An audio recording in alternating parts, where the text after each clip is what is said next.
Hi guys, I'm Mario and today we're going to talk about how to use Instagram story question stickers. It's pretty simple and easy, so let me show you. We open the Instagram app, we open on our profile picture.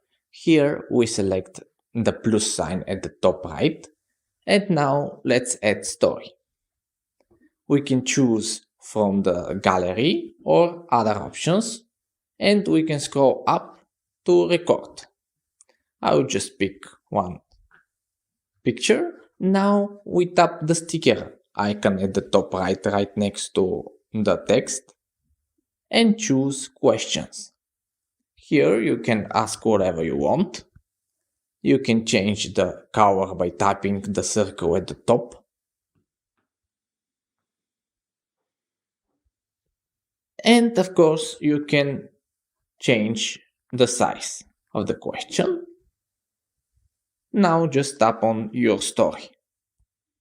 Now your friends can see the question and answer it. To check their answers, just open your story and at the very bottom there is activity.